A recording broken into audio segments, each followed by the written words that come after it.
Hello दोस्तों, कैसे हो आप सभी। उम्मीद करता हूँ ठीक होंगे। दोस्तों, इस वीडियो में मैं आपको एक ऐसे महाद्वीप के बारे में बताऊंगा जहाँ कोई इंसान नहीं रहता है। यह पृथ्वी का सबसे दक्षिणतम महाद्वीप है। जी हाँ, मैं बात कर रहा हूँ अंटार्कटिका महाद्वीप की। अंटार्कटिका महाद्वीप विश्व का 5वां सबसे बड़ा महाद्वीप है। बर्फ से ढका यह महाद्वीप अन्य महाद्वीपों की तरह ना तो हरा भरा है और ना ही यहाँ कोई इंसान रहता है। तो फिर इस महाद्वीप की हमारे लिए क्या अहमियत है, चलो जानते हैं। अंटार्कटिका आकार में ऑस्ट्रेलिया का लगभग दोगुना है। इस महाद्वीप का 98% हिस्सा 6200 फीट मोटी चादर में लिपटा हुआ है। पूरे विश्व में जितनी भी बर्फ है उसका 90% हिस्सा केवल 2 स्थानों पर ही मौजूद है। एक है ग्रीनलैंड और दूसरा है अंटार्कटिका महाद्वीप। अंटार्कटिका महाद्वीप का सालाना तापमान -50 डिग्री सेंटीग्रेड रहता है, इसलिए यह जगह इंसानों के रहने लायक नहीं है।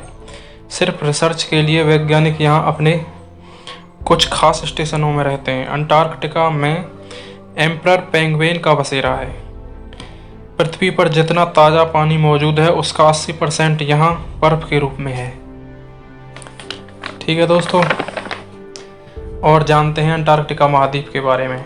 अगर यह सारी बर्फ पिघल जाए तो दुनिया भर के समुद्र का जलस्तर 60 मीटर ऊंचा हो जाएगा, और ऐसा हुआ तो आप जानते हैं कि जल संकट आ जाएगा, अर्थात प्रलय आ जाएगी। अमेरिकी अंतरिक्ष एजेंसी नासा की ग्राफिक्स से पता चलता है कि बर्फ के पिघलने और जमने से उसके आकार में क्या क्या परिवर्तन आए।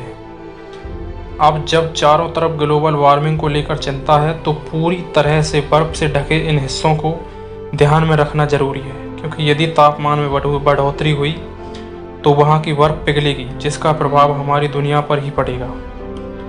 अमेरिका का कहना है कि अंटार्कटिका महाद्वीप पर जलवायु परिवर्तन का ज़्यादा प्रभाव दिखाई नहीं देता, लेकिन कुछ हिस्से हैं जहाँ तापमान में बढ़ोतरी हुई है, जैसे कि उत्तरी अंटार्कटिका में 1950 की तुलना में 2.5 डिग्री तापमान में बढ़ोतरी हुई है। लेकिन ग्लोबल वार्मिंग का ज़्यादा असर ग्रीनलैंड पर देखा गया है।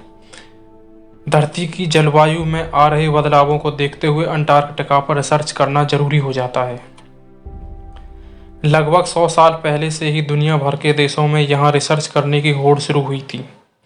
अंटार्कटिका में वर्तमान में लगभग 80 रिसर्च सेंटर हैं, जहाँ भारत समेत अन्य देशों के वैज्ञानिक रहते हैं।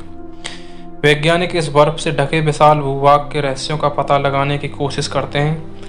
इंसानी हस्तक्षेप से बहुत दूर यहाँ अंटार्कटिका में एक खास प्रयोगशाला में पृथ्वी के इतिहास को खंगाला जा रहा है, जो संभवतः बर्फ की अनछुई परतों में छिपा है। सतह के नीचे गहराई से बर्फ के नमूने लेने के अलावा वैज्ञानिक यहाँ आकाश से भी डाटा प्राप्त करते हैं और वेदर वैल्यूज पर लगे रेडियो ट्रांसमीटर तापमान, नमी और हवा से जुड़ी जानकारी दर्ज करते हैं। यहाँ का जो इकोसिस्टम है बहुत संवेदनशील है, इसलिए जलवायु परिवर्तन का सटीक जायजा लिया जा सकता है।